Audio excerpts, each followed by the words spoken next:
ये चोरी बड़ी विचित्र है। वैसे तो व्यक्ति चोरी को छुपाता है, पर ये चोरी ऐसी है जिसको नाच नाच कर गाकर बोलने की इच्छा हो रही है। पार्वती ने बताओ तो सही क्या।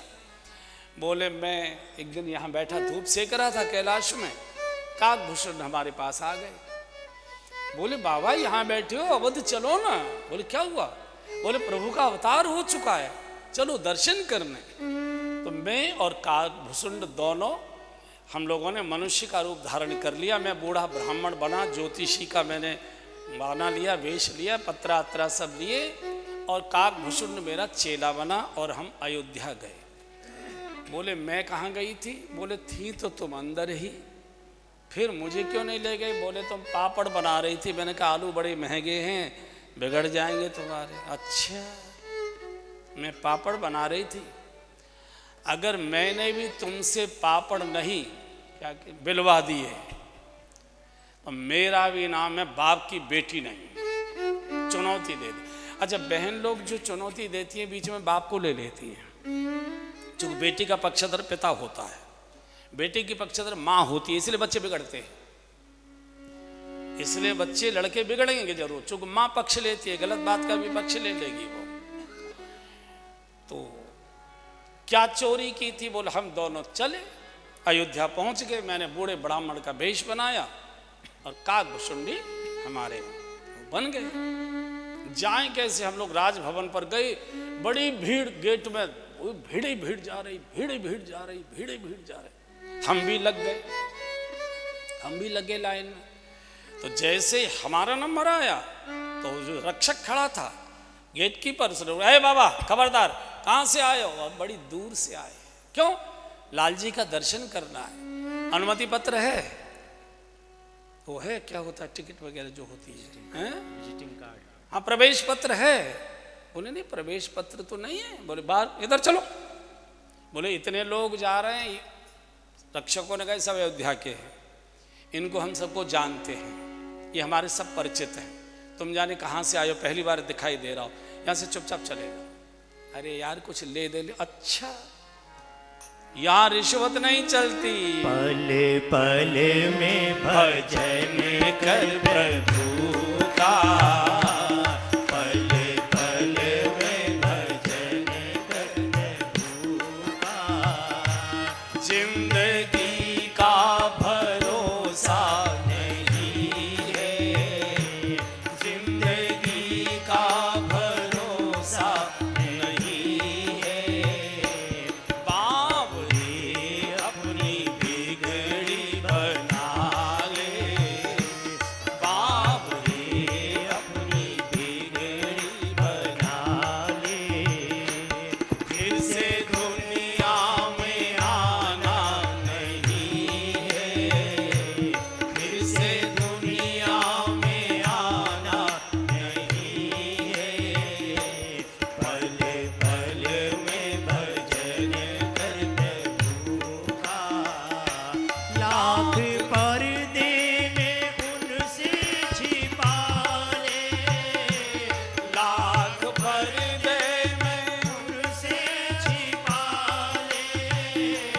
वो छिपाने से छिपता नहीं है, वो छिपाने से छिपता नहीं है, वो छिपाने से छिपता नहीं है, वो छिपाने से छिपता नहीं है। यहाँ जितनी भी बातें बना ले, यहाँ जितनी भी बातें बना ले, वहाँ चलता बहाना नहीं है, वहाँ चलता बहाना नहीं है। पले पले में भजन कर प्रभु का। बाबा जिन्होंने जन्मों से भजन किए उनका जन्म अयोध्या में हुआ है।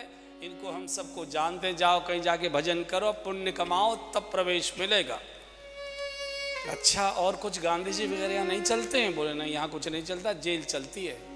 चुपचाप चले जाओ वहाँ से। लौट आए, अब दोनों ने सोचा क्या करें, ये तो दाम खाली गया। तो ज्योतिषी का वेश बनाया, तिलक त्रिपुर्ण माला वाला मोटे, और जो जरा ऊपर दिखाने वाले होते तो सारी मालाएं ऊपर ऊपर कर लेते हैं, ऐसे मोटी मोटी मालाएं, ऐसे हाथ में, इसमें उसमें। देख भाई, संसार में बिना चमत्कार के वो नहीं होता है, नमस्कार नहीं होता है। तो तिलक विलक, मैं बड़ा ज्योतिषी हूँ, बूढ़ा, तू मेरा चेला है। तो कोई पूछे आपका नाम, बोले कहना कि भुसुंडी दत्त, वो क्या नाम है, शंकर दत्त शर्मा आचार्य हैं, ज्योतिषाचार्य हैं, हिमालय में तप करते हैं, वो तो जनता को कृपा करने के लिए आए हैं, ऐसा बताना। महाराज मेरा बोले भुसुंडी दत्त शास्त्री, अपना नाम रख लेना कि मैं अभी ज्योतिष सीख रहा हूँ इनसे। और ठीक है, तो डिडोरा लेके शंकर जी तो सरयू के किनारे पहुँच गए। एक कुटिया खाली थी किसी की बाबा की, उसमें जाके पहुँच गए। और इसने डिडोरा पूछा, हिमालय की कंदराओं में हजारों वर्षों तक तप करने के बाद साक्षात ब्रह्मा जी के अवतार सबकी भूत वर्तमान भविष्य की एकदम पूरी पुस्तक खोल के रख देते हैं। जिनको अपना भूत वर्तमान भविष्य बनाना है, बचाना है, बिगाड़ना है, सब जाके मिल सकते हो। शोर हो गया, चलने लगे। तो एक वो थी सेविका, जो कौशल्या जी की वो होती है ना, निजी सेविका, तो उसका घर उधर ही था सरयू के किनारे। तो सवेरे वो अपनी सेवा में आ रही थी, तो बाजार में सुना उसने कि कौन है भाई, तू कौन ज्योतिषी? अरे ज्योतिषी हिमालय की कंदराओं से, वो तो आपके ऊपर कृपा करने आए, वो निकलते कभी नहीं है, कभी उन्होंने धरती देखी नहीं बाहर निकल कर। तो हमको मिलवा दोगे? हाँ मिला देंगे, लेकिन मूड ये मिले मिले न मिले, मैं आपको दूर से दिखा दूंगा, अब उनका मूड होगा तो आपके ऊपर कृपा हो जाएगी। गई, प्रणाम किया, तो वो तो अंतर्यामी थे शंकर जी, समझ गई, तो कौशल्या जी की सेविका है। दंडौत बाबा, हमारे जैसे बोलते कम, पहले हम कम बोला करते थे, ताकि ज़्यादा बोलेंगे तो पकड़े जाएंगे, आता तो कुछ था नहीं, तो ऐसा हो। तो अब हम लोगों ने सीख लिया है बोलना बालना, तो बोल भी देते हैं। बाबा मैंने सुना है कि आप ज्योतिष हैं? बोले हाँ, क्यों नहीं है, तो अध्ययन किया है, तपस्या की है। तो क्या देखते, कुंडली? बोले नहीं, हम हाथ की रेखाओं से ही सब चीज़ें ठीक करते हैं। बाबा मेरा हाथ दिखाओ। ओहो, अरे तुम्हारे हाथ में तो रेखा है, तुम क्या राज परिवार से संबंध है क्या तुम्हारा? अरे बाबा, जो सुना था तुम तो उससे भी आगे। बोले हाँ है तो सही, मेरा संबंध है, मैं राज परिवार में ही नौकरी करती हूँ। अच्छा, दूसरी रेखा तो मुझे लगता है भी 8-7 दिन पहले ही बनी है तुम्हारे हाथ में, तुमको अपार संपत्ति मिली है जरूर पुरस्कार में। अरे बिल्कुल ठीक पकड़ा आपने, एकदम ठीक पकड़ा। ऐसी कई बातें उन्होंने बढ़िया बढ़िया बता दी। अच्छा हाँ, एक रेखा तुम्हारी बहुत पुरानी है, अभी मिट नहीं रही। क्या है महाराज?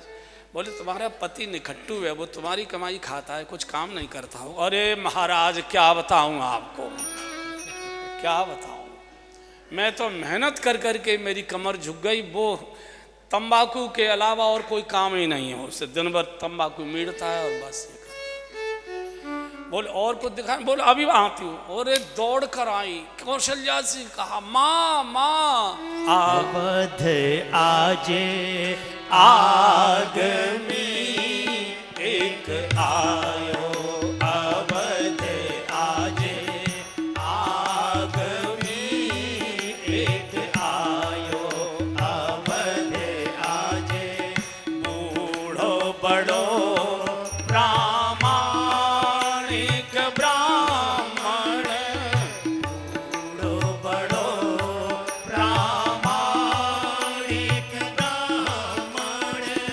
शंकर नाम धरायो, अवध आजे शंकर नाम धरायो, अवध आजे आदमी एक आदमी माने ज्योतिषी, अवध आगामी की बात बता दे।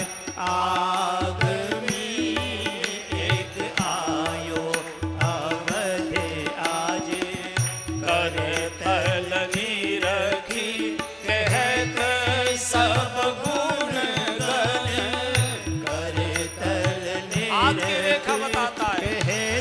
पढ़ देता है। सब गुण गण करतल निरखी कहती सब गुण गण करतल निरखी कहती सब गुण गण बहुतन परिचय पायो अवध आज बहुतन परिचय पायो अवध आज आगमी एक आयो अवध आज आगमी एक आयो अवध आज संग शिशु शिष्य सुनत कौशल्या संग शिशु शिष्य सुनत कौशल्या भीतर भवन बुलायो अवध आज भीतर भवन बुलायो अवध आज आगमी एक आयो अवध आज मेले चरण चारु चारु सुत मेले चरण चारु चारु सुत माथे हाथ धरायो अवध आज माथे हाथ धरायो अवध आज आगमी एक आयो अवध आज आगमी एक आगमी एक आयो अवध। आज 2 बार शिव प्रयत्न कर चुके थे, नहीं। ये भगवान की प्रेरणा से सेविका पहुंच गई। माँ को कहा, माँ केवल बाल ही सफेद नहीं है, दाढ़ी ही सफेद नहीं है, उसकी भौहें भी सफेद हैं। वो तो लगता है हजारों हजार वर्ष का बूढ़ा, बड़ा होशियार है। करतल निरख कहत सब गुण, हाथ की रेखा देखता, किताब सी पढ़ देता है। फीस तय वो तय मत करियो, जो मांगे सो दूंगी और ज्यादा दूंगी, ले आ। अच्छा, जब तक ये सेविका तैयार होके जाती, माताएं किसी भी उम्र की हो, किसी भी कारोबार की हो, मालिकिन हो, मेहरी हो, लेकिन थोड़ा जाते समय थोड़ा ठाट बाट श्रृंगार वगैरह ही करते। इसको देर हो गई तो तब तक शंकर जी ने कहा, सुन रे, भीड़ भड़का में तो पुलिस वाले थोड़े से सतर्क सावधान रहते हैं। इस समय सवेरा ही सवेरा है, तो जो पुलिस के लोग हैं ना, जिनकी रात की ड्यूटी होती है, तो रात भर की ड्यूटी देते देते सवेरे एंग से हो जाते हैं सोंग से। और उनको मालूम था कि जितने नंबर 2 के ट्रक हैं चुंगी से सवेरे ही पास किए जाते हैं, क्योंकि उस समय पुलिस वाले थोड़े ढीले रहते हैं। तो सवेरे आए और जैसे ही इन्होंने फाटक खोला, पुलिस को ऐसे सो रहे थे, तो फाटक ने चू किया, एक ए बाबा, फिर आ गए पास देखा, अरे यार अब कोई नहीं है, चुप चले जाओ यहाँ से। जो बोला था वो तो मैं नहीं बोलूँगा, उसमें बहुत भयंकर है। चले गए, इतने में सेवक आप, ये दोनों बैठे रो रहे थे। क्या करें, इतनी दूर से आए और कुछ पता नहीं। लेकिन रोना तो शिव शुरू करते हैं, लेकिन रोने का पूरा प्रदर्शन माँ की गोद में भगवान करते हैं। नजर उतार मिर्चों की इतनी झोंक लगा दी कि पूरे मोहल्ले में छींक गई। अब जिसको नजर लगी हो उसकी तो उतारी जा सकती है, जिसको नाटक ही करना है, जिसको जितना चुप करो उतना ही और करे।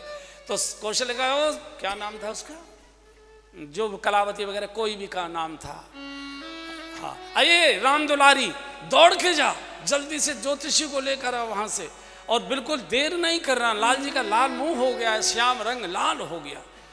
बाबा चलो, भाग्य खुल गए। क्या हुआ?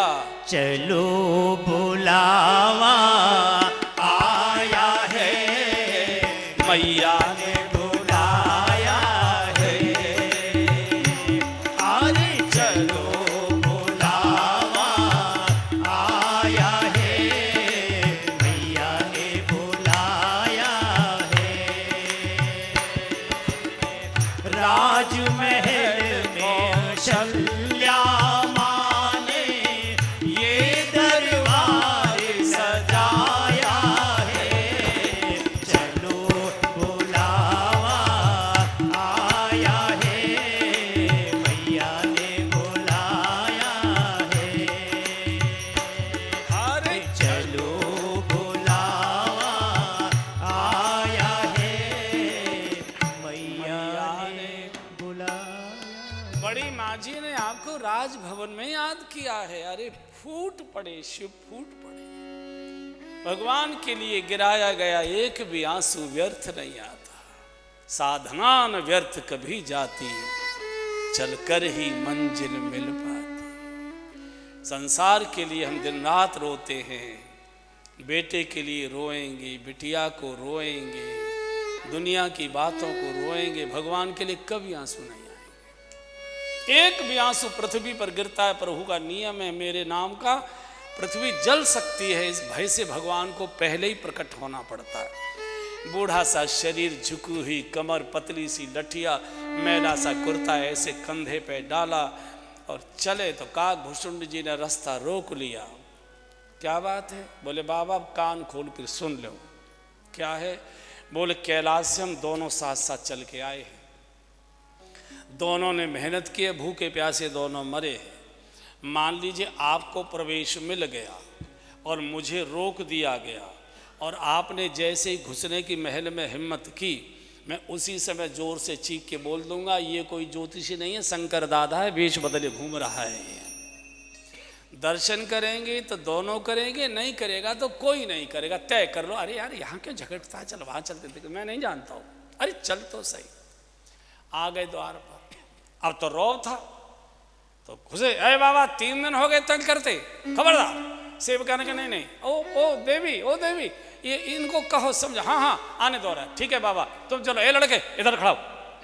काकभूषुंड जी को रोक लिया। तू क्यों अंदर जा, तू क्या करेगा? काकभूषुंड जी पीछे से शंकर जी का कुर्ता पकड़ लिया और आंखों से इशारा कर दिया, दूसरा पैर उठाओगे तत्काल खोल दूंगा तुम्हारी पोल। अब बड़ी मुश्किल, कभी इसे देखे कभी पुलिस को देखे। तो शंकर जी ने कहा भैया ऐसे ले जाना जरूरी होता है। क्यों? बोले मैं देखो बूढ़ा हो गया, चले थे हम कैलाश बड़ी दूर से, तो चश्मा था मेरा, हमने सोचा कि चलो पहले वृंदावन बिहारी जी का दर्शन करते चले, और जैसे ही गली में पहुंचे बंदर चश्मा ले गया, कुछ भी दिखाई नहीं दे रहा, कुछ भी नहीं दिखाई दे रहा। अब मुझे तो रेखा वेखा को दिखाई देंगी नहीं, ये बालक की नई आंखें हैं तो ये रेखा देखेगा, मैं उसका फल बता दूंगा, इसके बिना तो मैं अब क्या करें, अंधे को नौ तो कोई दो खिलानी पड़ेगी। पहुंच गए आंगन में। ओहो प्रभु इतना जोर से और माँ की गोद में रो रहे थे। माँ पल्ले में छुपा के लाई हैं।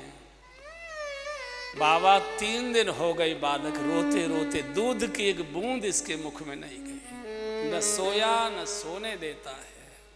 पता नहीं किस काले कौआ खाने वाले की नजर लगी है, इतना मेरा बालक रो रहा है, बाबा इसकी नजर उतारो। अरे वहां खड़ी हो, दिखाओ तो सही, मुंह दिखे इसका, नाक पे नजर लगी है कि आंख पे लगी है कि माथे पे, कहाँ लगी, दिखाओ तो सही। और जैसे ही कौशल्या जो तो बहुत भोली है, सरल सुशील राम महतारी, बहुत भोली है कौशल्या, बहुत भोले। मैं बीच पहले दिन सुना चुका हूँ, बहुत भोली। और जैसे ही बैठ के माँ ने अपनी गोद में प्रभु थे, उछल उछल कर रो रहे थे, जैसे ही साड़ी का पल्ला उठाया और मुखमंडल शिव ने प्रभु का देखा, शंकर जी ने नेत्र भरकर शिव को और शिव ने नेत्र भरकर भगवान को देखा, लीला का क्रम उलट गया, भगवान खिलखिलाने लगे, शंकर जी फूट फूट कर रोने लगे। माने का बाबा जैसा सुना था सचमुच में ही ऐसे करामात थी, कोई मेरे बालक का रोना बंद नहीं कर पाया, आपने मेरे बालक का रोना बंद कर दिया। शंकर जी ने कहा कि अभी तो मैंने तेरे लाला को एक बार केवल दूर से देखा है, अगर एक बार अपने लाला को मेरी गोद में दे दे, मैं जिंदगी भर का रोना ही इसका बंद कर दूंगा, फिर ये कभी रोएगा ही नहीं। माँ तो बहुत भोली है। यही शंकर जी या ब्रह्मांड घाट के पास जो है चिंतामणि भगवान शिव यहाँ आए थे कन्हैया का दर्शन करने। उस समय यही तो किला था ना उनका, जो महावन का है टीला। तो कई दिन माथा टेकते रहे, पड़े रहे वहाँ कि लाला का दर्शन करा दे। तो वो धनुकुटा ले आई यशोदा मैया, धनुकुटा। बोले बाबा तू यह जाने कहाँ है जी? बोले हाँ। कहा या को नाम? बोले धनुकुटा है। बोले कहाँ काम हो आते? बोले धान कूटे जाए। तो बस समझ रहे, चुपचाप चलो जाए, चुपचाप चलो जाए। ऐसे ही कूटूंगे धनकुटा से, निकल यहाँ से। कितने दिन शिव भूखे प्यासे पड़े रहते, यशोदा ने दर्शन नहीं करने दिया। तेरे नागों से, तेरे इनसे रूप से मेरा लाला डर जाएगा। कौशल्या तो और जैसे ही कहा कि एक बार लाला को गोद में दे दे, माँ ने तुरंत भगवान को लिया और शंकर जी की गोद में दे दिया। बोले बाबा तेरा तुझको अर्पित क्या लागे।